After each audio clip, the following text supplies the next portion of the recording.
Hello everybody, welcome back to the Dragon's Den.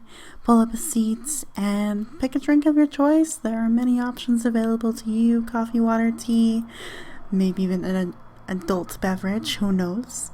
Whatever you choose to drink to listen to the podcast, enjoy. We are doing our final podcast unique history episode today. And again, please let me know if you want this to be like its own separate series, because I would love to do a unique histories kind of series, because I am loving this. I found a really great website full of articles, unique perspectives, and really crazy, awesome histories that I knew nothing about. So please let me know if you want more of it, but I'm going to dive right into this one because it's a long article, so I think it'd be good just to get right into it. So pull up a seat, sip that drink, and here we go. I've stepped away from unique women in history for this one. I read this article title and I was like, what? How can someone be that opposite of what they are intended to be? So I was like, I have to read it. I have to do this for the podcast. Absolutely. This is the one to go out with a big bang, and it sounds like there's a lot of bangs, for sure. What am I talking about in this case? Well, the article that I'll be reading from History Extra is called Eustace the Monk, one of medieval Europe's unholiest holy men. That's right, a monk who was not very holy and, celebrating peace and that kind of ideals when it comes to monks.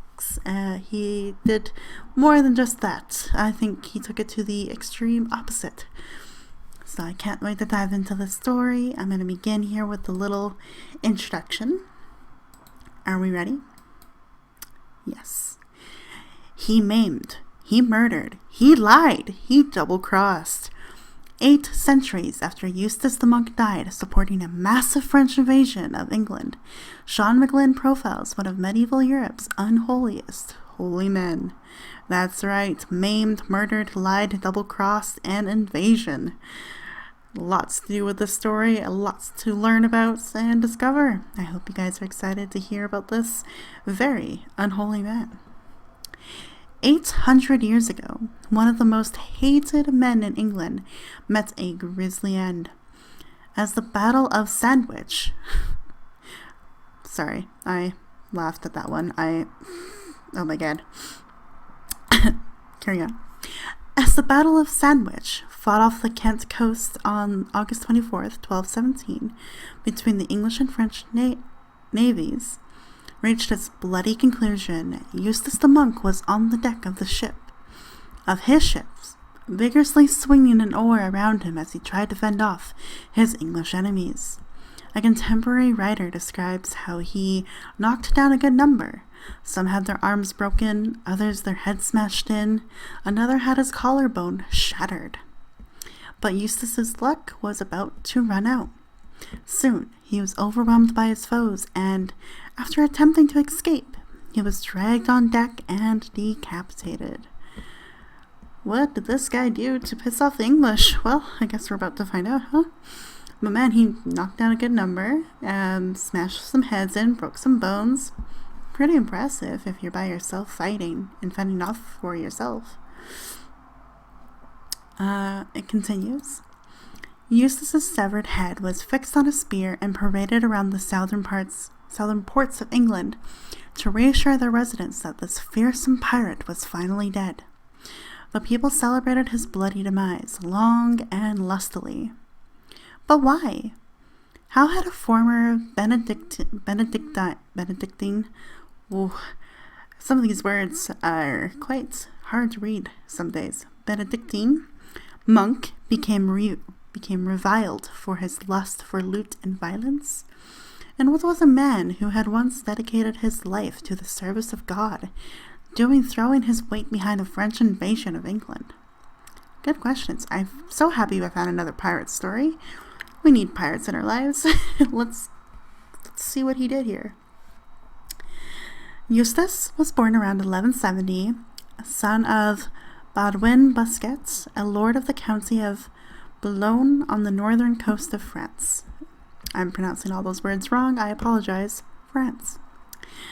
Though Eustace started his early adult life as a knight, the call of the sea proved strong, and he soon mastered the skills of seamanship through extensive travels. According to the Romance of Eustace the Monk, a poem penned by an anonymous author who enthusiastically embellished fact with fiction, Eustace soon turned up at the Castilian city of Toledo. This was a notorious center of black magic, where, we're told, he learned the dark arts of necromancy in a cave. Alright, I see some, what's it called here? Well, you take another level and another multi-classing here. I see some multi-classing here a little bit. Maybe sorcery. We got a monk and a sorcerer here. Anyway, for the chroniclers, it was as if the devil himself had become Eustace's mentor. But then something entirely unexpected happened. Eustace became a monk. That took a turn. A knight, a fighter, turned to pirate, turned to sea captain, traveler, sailor, to dabbling in the dark arts for a little while, to quote some Harry Potter, to then basically doing a 180 and becoming a monk. I don't know about you guys, but I'm highly intrigued now. I need to see this course of his life play out in front of us. Let's begin. Sorry, I read the article title here and oh my god, I laughed so hard. I'm sorry. The next section of this article is called Farting, Not Fasting. You heard me. Farting, not fasting. Great. We can't be sure why Eustace chose to join the Benedictines at the monastery of Saint Samer near Boulogne. But one thing's for sure. If ever anyone was ill-suited to the reflective life of this holy order, it was Eustace. No sooner had he joined the monastery that we're told that he was performing many devilish acts. He encouraged the brothers to eat when they should have been fasting, curse when they should have been reciting the office, and he urged them to fart in the cloister. He's a troublemaker, alright. That's not really devilish acts. It's just he's being a little shit. I kind of like it. Unsurprisingly, it wasn't long before he left, or more probably was ejected from the Benedictines. But from that moment on, his epithet was sealed. He would always be known as Eustace the Monk. Doesn't really seem very monkly now, does he? But I mean, that is a very interesting title to kind of parade and to be known as.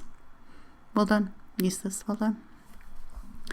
For all his capacity for mischief, Eustace clearly had some talent, for next he landed a job as a senescal, administrative officer, to the powerful Count of Boulogne, Renaud de Dammartin.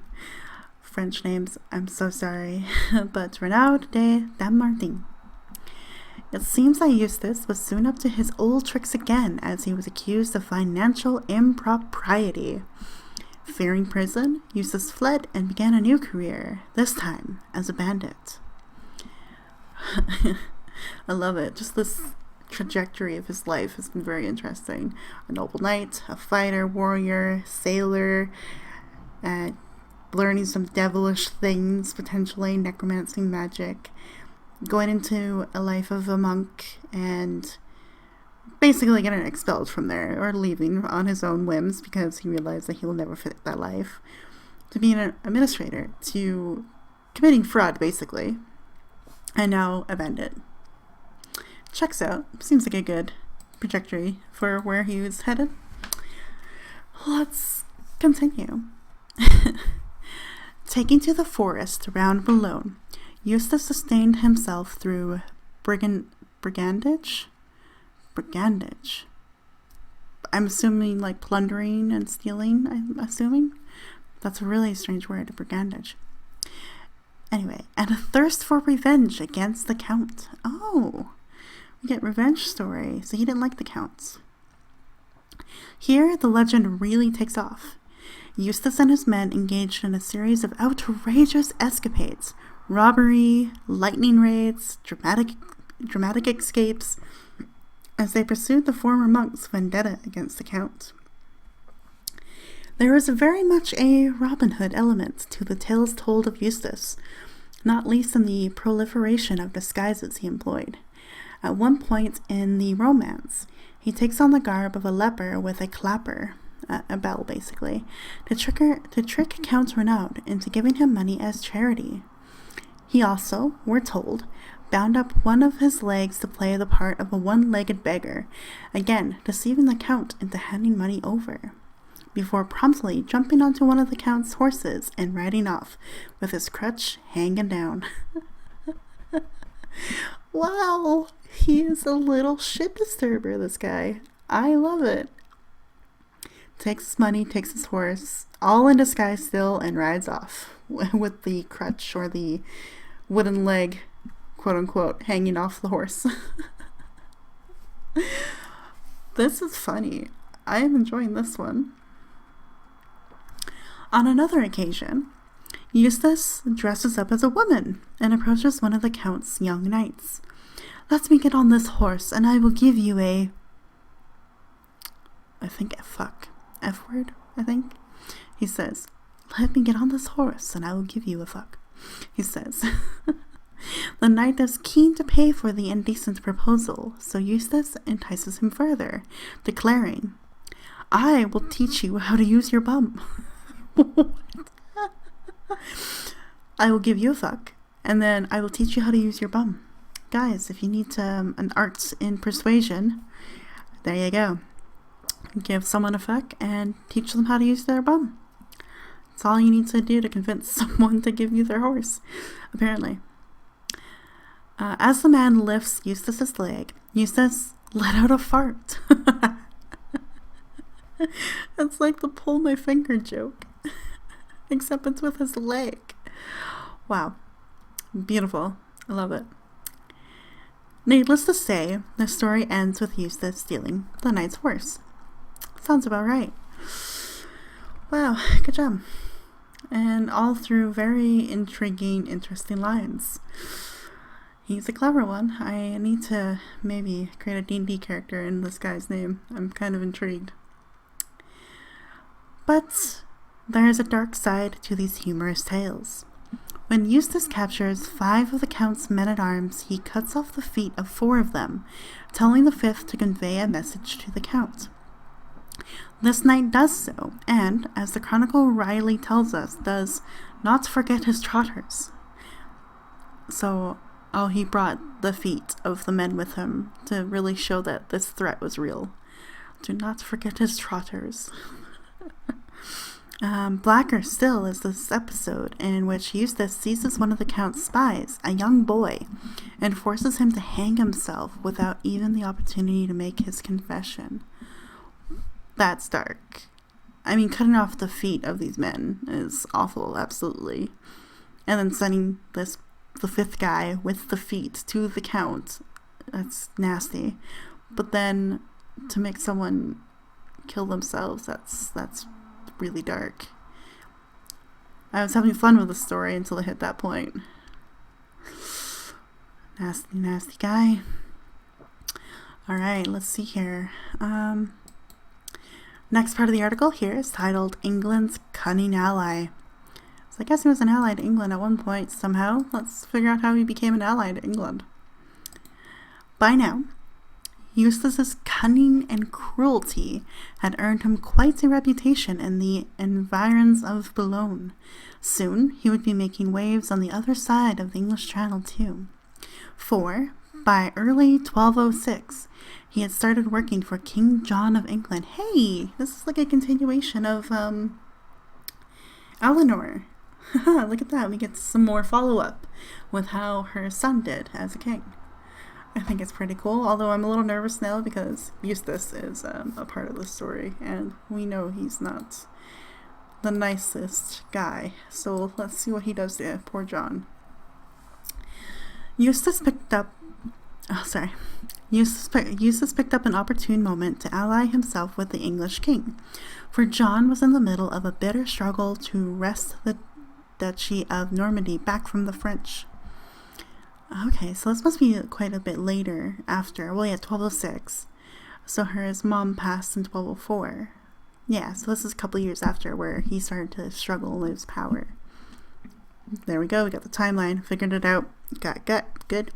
So it looks like he lost not just the Avignon or that region, he lost Normandy as well. That sucks.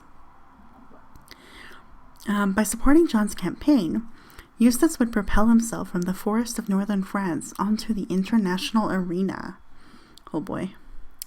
John, no doubt, recognized Eustace's maritime ability and seen the potential for a pirate to inflict havoc on French shipping in the Channel, gave him command of, according to one source, 30 galleys, basically 30 ships, to wreak havoc in the English Channel. I love it. It wasn't long before Eustace was using these vessels to devastating effect. His force of English, Flemish, and French sailors seized Sark, one of the Channel Islands, and set up a pirate base, from where they launched a series of raids against the French seaports. I love it. It's great. At first, it seemed that John and Eustace got on famously. Not only did the king grant Eustace land in Norfolk, and possibly a palace in London. Whoa. That's a big honor to a guy like him. A palace and land in Norfolk. Damn. He also turned a blind eye to the monks' sideline and private profiteering. Eustace's pirates terrorized ships of all nations in the Channel, and that included English ones. Oh! So it wasn't just the French he was terrorizing, or the other countries and nations that sailed the Channel, it was also the English ones too. Great. That's not really a good way to keep an allyship and an alliance, but you do you, Eustace, I guess. Congrats? ? In doing so, though, he earned himself a notorious reputation in the ports and towns on England's south coast. So much so that if he wanted to land in England, either to conduct business or to visit his wife and daughter, he had a wife and daughter. He's a family man, kind of. He first had to gain a safe conduct pass to do so. Wow. He had to really fight to get connection to the land to see his family. Well, he basically had to get the equivalent of a hall pass in school to go to the bathroom to basically go see his wife and kid. Yikes, man. Here we go. The story continues. But soon, Eustace would be looking for new employment once again because sometime between 1212 and 1214, he and John fell out. There are a number of potential reasons why the relationship hit the rocks. Money was possibly a factor. A chronicler known as the Anonymous of Bethune relates that when Eustace failed to repay a debt of 20 marks to John, he and his wife were imprisoned. According to the romance, the king had Eustace's daughter, and at the time, John's hostage, burned, disfigured, and killed. Oh, right. Wasn't King John quite ruthless out in his reign of England? This could be the start of that, merciless rule that he had. So he basically burned, disfigured, and killed Eustace's daughter. Oof. All because of a debt that couldn't be paid. Or probably more too. Maybe for attacking England's ships, stealing, plundering, becoming a terror to even the country he's supposed to be loyal to, quote unquote. That could also be a reason as to why, but quite a harsh punishment to kill his daughter. But again, this is that evil history. We've heard of murdering and many husbands being killed, as we've heard in the last two stories. So it's not too shocking, but a little, oof, yikes. John's perennial mistrust of those whom he deemed to have grown too powerful may have also contributed to the dispute. Yeah, that's I'm remembering King John a bit now, where he starting to get quite paranoid about so many people in his own government, basically, and his own rule. He grew very mistrustful. He did very awful things to them if he even suspected an ounce of betrayal or a lie or treason. He would be really ruthless to all of them. Even if it ended up not being true, he would just kind of shrug it off. So he definitely gets a little more aggressive, I think, with his paranoia. Perhaps the king was fearful of Eustace's semi-independent position in the Channel Islands and distrustful of his intentions. That would work too, yep. Eustace doesn't seem to be one to sit down and tie himself to one cause or one role. It looks like he's kind of a shit disturber. I love it, though. However, this would explain the king's decision to order a naval assault on Sark, in which many of Eustace's men were taken prisoner. Oh yeah, the island of Sark, where they had their pirate base. So he is hitting Eustace where it hurts, basically. Rough. That's rough. But the principal bone of contention between king and monk was probably Eustace's old enemy, Count Renaud of Boulogne. I can't be French today. I'm sorry, guys. Interesting. So now all three are brought in together. His rival, the count, the king, and the monk. Now they're all being tied in together somehow. Interesting. In 1212, the count decided to switch sides in the Anglo-French war and throw his support behind John. It appears that John welcomed him with open arms. Renaud's lands were a huge boon to the king, assets well worth putting Eustace's nose out of joint for. Yeah, the king that used to be so close to him, gave him this free reign in the English Channel, suddenly went against him. They went against each other, and then the king deciding to actually create this alliance, basically, with the counts and get his lands would definitely be a big thorn in Eustace's side. God, medieval history is just full of betrayal and lies and revenge and my goodness. There should be a movie made on all of this. I would watch all of it. Hands down. Whatever the reason, though, for John and Eustace's contretemps, I'm going to rephrase that because that's a French word, and I'm really struggling with French today. Let's start that again. Whatever the reason for John and Eustace's contentment, by early 1215, the ever opportunistic Eustace had switched sides in the war and presented himself to the French court. Again, what did I tell you? Medieval history, betrayal, and here we go. We're going down the road of betrayal again. Oh, and this is the king of Philip Augustus, and we know him from our last podcast episode because he had married Eleanor's granddaughter, and hopefully to form that kind of alliance to France so that they would have a peace and they had gained some land and some trust there. But obviously that didn't really last because we heard in the last a few months of Eleanor's life that things switched sides and John ended up starting to struggle, and now this is the road that we're going down. Is now we get to hear more about Philip's side and how Philip is going against the French or against English. There we go, filling in the gaps, guys. I love history a lot.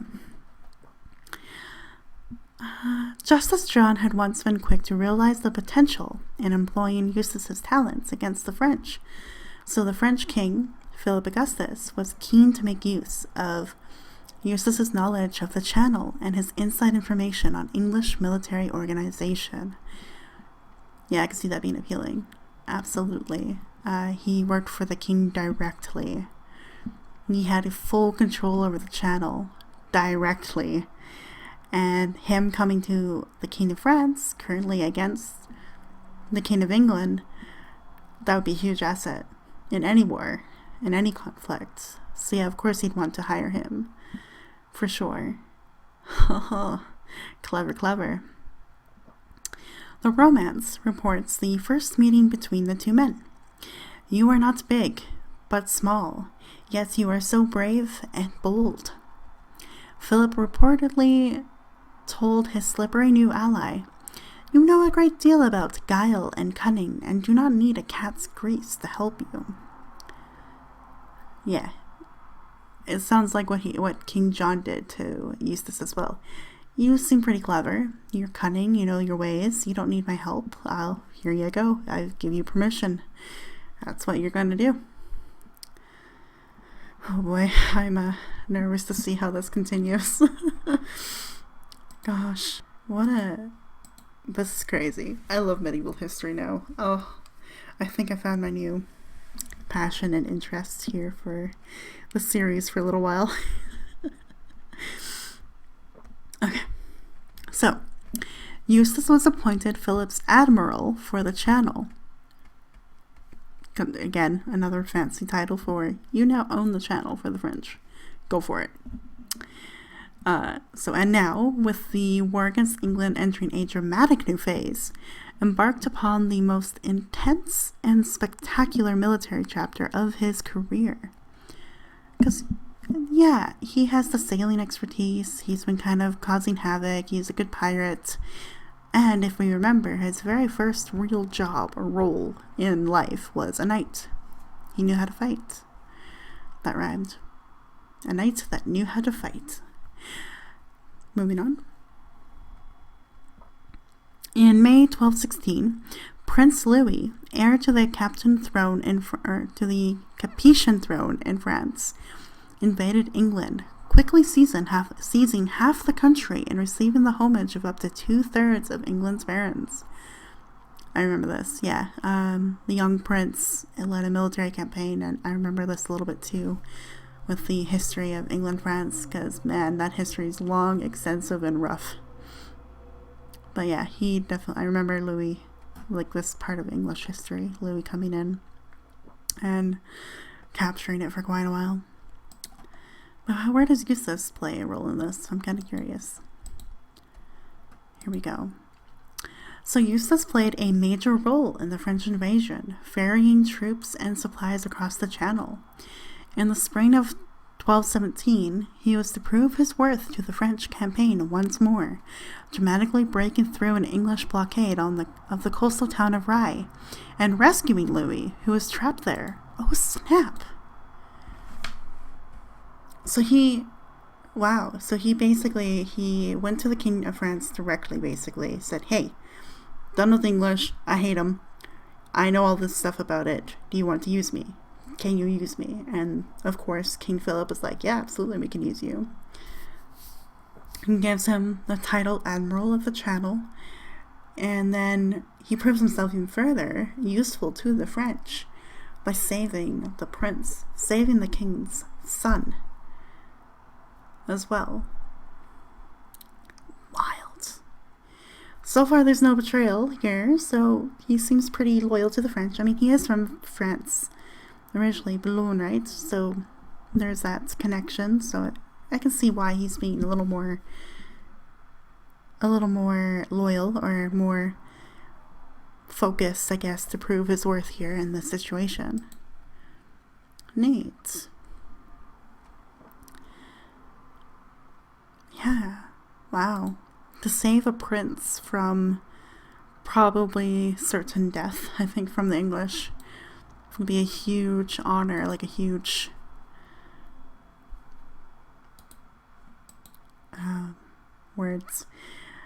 basically a huge dedication to the king himself. So that's well done, Eustace. A little shit disturber, but in the moments where he's needed and can shine, he does well. And here we're near the finale of the article, actually. So my goodness, this is a little bit of a shorter story than I thought. That's alright. So here we go. Caught at sea. So this sounds like the downfall of Eustace a little bit here. So, a few months later, Louis needed Eustace's help once again. Having suffered a defeat at the Battle of Lincoln in May 1217, the French prince found himself holed up in London, desperately needing the monk to provide the supplies and reinforcements he required to continue waging his campaign. Eustace set sail for England in August, but on the 24th, his fleet was intercepted and annihilated by the English at Sandwich. A defeat that would ultimately force Louis to return to France with his tail between his legs. For more on the battle, they have more information basically if you want to know about the fight at Sandwich in more detail, which I can go through and we can look for it. Wow, so he didn't quite make it. He got intercepted and was overpowered by the English and according to the chronicler Roger of Wendover, when Eustace faced his end on the deck of his flagship, the last words he heard were, "Never again in this world, wicked traitor, shall you deceive anyone with your false promises." Oh, so he's saying that to the English, basically. False promises. Maybe that he's talking about the king and how he promised he would use this and then ended up going through all that betrayal and the relationship soured. Interesting. Never again in this world, wicked traitor, shall you deceive anyone with your false promises. Or maybe he's even talking about himself. It's hard to tell with that statement. Because if he is talking about himself, that would make a lot of sense. His false promises to both kings, basically. Or even to the prince as well, Prince Louis. Huh. That's a pretty wise thing to admit and say towards your death or at the end of your life, is to call yourself that. To call yourself even a traitor is pretty big, pretty deep. Dang, Eustace. Wow. Let's see here. Last little bit here. It was a fittingly bloody end to a violent life. Although the romance focuses on his escapades as an outlaw, it was in his role as a pirate and an admiral that Eustace made his most telling impact on 13th century Europe. It was certainly not in his role as a monk. Nah, it sounds like when he was going to be a monk, it sounded like almost like a private school situation where he's like, I'm going to go in and like be a good person and see how I can change my ways, and then obviously couldn't and didn't. Dropped out and just caused all this havoc, but ended up doing a lot of good for both countries in a sense, but it cost him a lot. His daughter and eventually his life. So interesting, Eustace. You're a unique guy. A very unique guy. Huh. So I'm going to try to find the war here. More information about the invasion. Because I'm kind of curious now. Let me just find that paragraph again. Louis had to return. Right. So I'm not going to go through this entire article because it's the second article that talks about King John and the French invasion of England. I mean, I guess I could. I still have about 30 minutes left in the episode, so let's dive into this a little bit, shall we? Just trying to fix my email here. It was pinging at me. Okay, it's done. So that was Eustace. That was his rules. That's how he became the unholy holy man. Although I kind of disagree with that title, even though he was a monk for a while and then he played on that title to kind of maybe be a little bit of an oxymoron for himself. He wasn't really ever a holy man, ever. He was definitely the unholiest man for these unique stories here.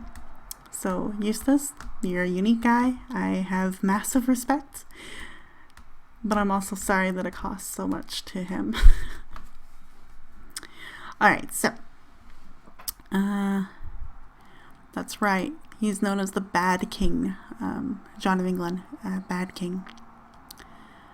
And this article starts off with a quote, actually. So I'm very curious here. What is this quote? The whole land was covered with these limbs of the devil-like locusts, who assembled to blot out everything from the face of the earth. For, running about with drawn swords and knives, they ransacked towns, houses, cemeteries, and churches, robbing every one, sparing neither women nor children. Yeah. That sounds quite familiar of the unfortunate turn in power that John had. I wonder what his mom would think, Eleanor, with the direction he takes as King of England. I wonder what she would think of it. If she was alive during most of his reign, it'd be interesting to see her influence then. If she would continue to prod him to do these things, or tell him, hey, no, this is not a proper ruler. You are not doing your job. It'd be interesting. Anyway, I'm rambling. I'm connecting stories to stories to stories. My apologies. So the quote was written by the contemporary chronicler Roger of Wendover, describing events in England during the winter of 1215 to 1216. These limbs of the devil were the troops of King John, engaged in a bitter civil war at the very end of the monarch's reign. This war witnessed the emergence of Magna Carta, the death of John, a French invasion of England that was almost a second Norman conquest, King, in quotations, Louis, ruling 1/3 of England for a year, an English naval victory that ranks with the defeat of the Spanish Armada, and a major formative period in the emergence of English national identity. Oh, and it may even provide the prototype for Robin Hood. Despite all this, until now, there has been no book dedicated to this dramatic course of events. So that single time period between 1215 and 1216 caused all of that. The Magna Carta, which, humble brag, I've seen it, a little bit of it, what's left of it. It's so cool. But then, the death of John, the King of England, the French invasion, which we knew about because Louis had control over 2/3 of England for a whole year. Had 2/3 of it, receded back to 1/3, and then kept that control until, obviously, Eustace couldn't come with reinforcements to save him and had to flee out of England at that point. And then, boom, the emergence of English national identity, Robin Hood, Eustace, all these characters. Crazy. Out of this just 1-year war and conflict. That's big for English history, and big for just the channel itself in France. Moving on. In popular perception, John is Bad King John, an impression reinforced with exuberance through decades of negative imagery on the screen. Whether in The Lion in Winter, 1968, the BBC series Ivanhoe, or the recent Robin Hood film starring Russell Crowe, John is portrayed as sly, cowardly, incompetent, and completely reprehensible. Yeah, sounds about right. Despite some attempts at historical revisionism, the popular hostile view remains essentially correct and actually reflects the views of John's contemporaries. William of Newburgh calls him nature's enemy. The Barnwell chronicler labels him a pillager of his own people. Richard of Devizes depicts him as a raging madman who emitted foam from his mouth. Even sources from men fighting for John have little good to say of him. The Anonymous of Bethune summoned John up simply and damningly with, "He had too many bad qualities." So that's unfortunate. That sounds like this began kind of towards the end of his mother's life, and then carried right into this whole conflict here. That's unfortunate. The rebellion that began in England in 1215 was a long time in gestation, and John was its feckless father.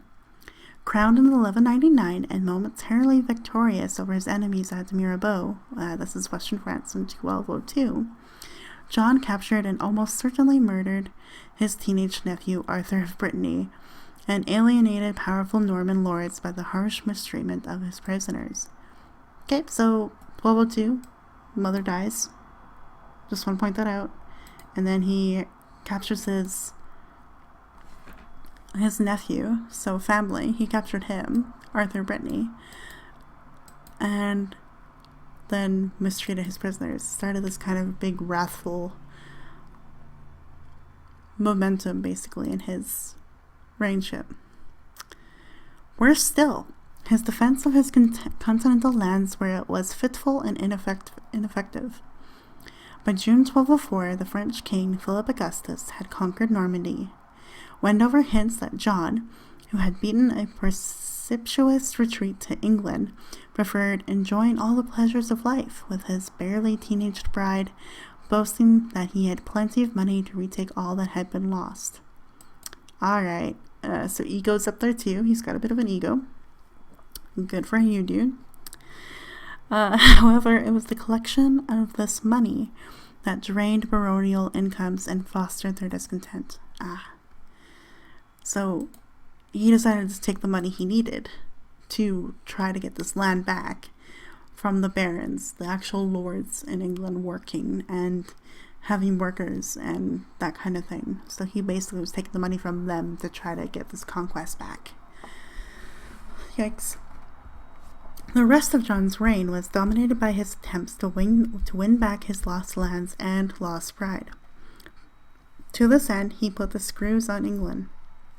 Royal income rose to an all-time high as John relentlessly pursued all sources of revenue, happily capitalizing on a papal interdicts imposed upon his kingdom from 1208 to exploit the wealth of the church. So he even was stealing from the church, or getting income from the church, which was a no-no because church and state was quite separate, except for, in the hierarchy of things. The church technically needed to be on top of the government, or of the aristocracy. Greedy bastard. Moving on. More damaging was his treatment of the baronage. Infamously, in 1210, the chronicles unite in reporting that he had the wife and son of William de William of Brios, a royal debtor, starved to death, probably in Windsor Castle. Cool. So he basically killed a wife and son of a royal debtor. And that was the punishment. Nice. That's a little brutal. At court, his lecherous behavior led to rumors and accusations that John was a serial seducer of barons' wives and daughters. Alright. Not a fan right now, John. I'm not gonna lie. I didn't like him to begin with in history, but now I'm just like, man. Oof. Two of the rebellion's leaders, Robert Fitzwalter and Eustace de Vesky, Eustace, offered this as a major reason for their revolt. It seemed that no one was safe from John's arbitrary rule. Okay, for his Grand French campaign of the summer 1214, John had exacted a record scutage. Scutage was a feudal relief by which barons paid money in lieu of military service to the crown. John had levied it so often, 11 times compared to Richard's 3, that it now resembled a regular tax. It was the last straw. John had poured his huge resources into the campaign, only to meet with complete failure in the summer. So, yeah, he was taking money, stealing it, holding it hostage, basically. Created this new tax that wasn't supposed to be a tax to begin with, and ended up failing, despite all that. So yeah, there'd be a lot of angry people in England for sure during that time. Speaking of which, by September 1214, many barons simply refused to pay scutage. No one believed that John's military endeavors were worth investing in, a feeling readily expressed by the king's revealing contemporary nickname of Soft Sword. Sorry. In John's absence, the barons had conspired to resist the king. John returned to England in October to face the greatest threat of his reign. Inconclusive talks between king and barons ran alongside military preparations. War was imminent. Yeah, okay. I don't think we really need to go into all of this, per se. It's just sounds like a lot of betrayal, basically, from his own barons, but it's kind of reasonable betrayal. Like, they had a reason to go against him. Many reasons.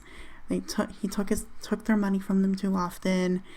They didn't agree with the scutage. They didn't agree with the campaigning. They didn't agree with him. thought he was aggressive, playboy as well, not a very good king. And so they had a rebellion, started to fight against them. Then Prince Louis took advantage of that, came in, took over 2/3 of England at one point. John fought back. Louis still owned the south side of England for quite a while. And then, boom, things happened. Sounds like here as well, the civil war that was happening in England when John dies, the royalists kind of step up and basically try to find someone to replace John. And yeah, it was crazy.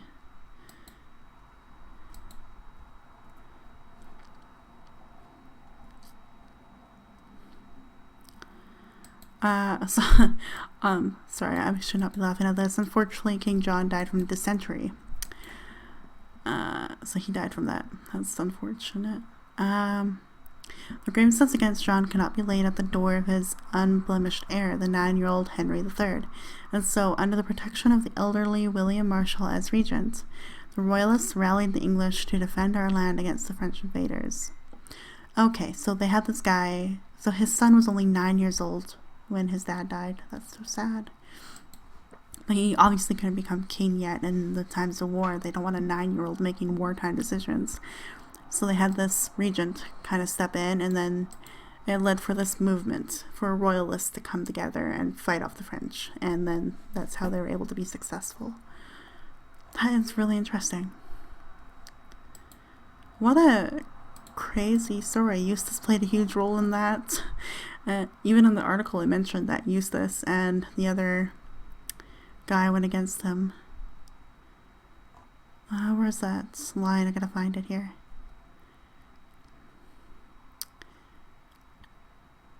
Yeah. So a lot of just people went against him, and it just led to this whole big revolt in England itself. And then, of course, as good history would do it, or as good historians will do this, or even enemies, rivals, people against the alliances would be like, there is a strife in England. Time to take advantage. And then that's what Prince Louis did for King Eustace of France. Pretty crazy. Fun fact, throughout all of this stuff, so 1066, the Normans came into England, and, Harold and William. What was that? Their two names? Yeah, where Harold and William, they had a conflict. French came in there, the Normans came in, had control over England for quite a period of time. Then again, resurgence came, kicked the Normans out. The English and French back and forth for obviously almost 200 years. Had a lot of influence on our English language today. So that's why I knew some of this stuff, is because of the influence that the French had in our English language. Like hassle, for example, that word. It's not an English word, it's a French word. And we have a few other examples like that too. So it's interesting. Beautiful, by the way, that word, beautiful, the beau in that is French. So we get a lot of French words in our English language because of this, all these influences. Crazy enough as it was. So, but what a crazy story, from just, learning about Eleanor as John and Richard's mother, to seeing the downfall of her, and then John basically couldn't really handle the power anymore, got too greedy with it, and seeing his fall apart. And then having Eustace, someone like Eustace the monk, come in and take advantage of it, and then leave and join sides with the bigger side. Yeah, it all makes sense when you piece it all together like that. That's some crazy histories, guys. I really love this series. I really love doing something like this. And so if you want more of me reading and reacting to some unique histories like this, let me know. Because, man, I've really, really enjoyed it. And I hope you guys have as well. I hope you enjoyed your drinks. You laughed with me. You were shocked like I was. Let me know below in the comments. And I hopefully will do this as a third series, maybe. So let me know about that too. That is everything for this episode. So thank you guys so much for listening in. And I will see you in the next episode, whenever that'll be. Take care, everyone, and bye-bye.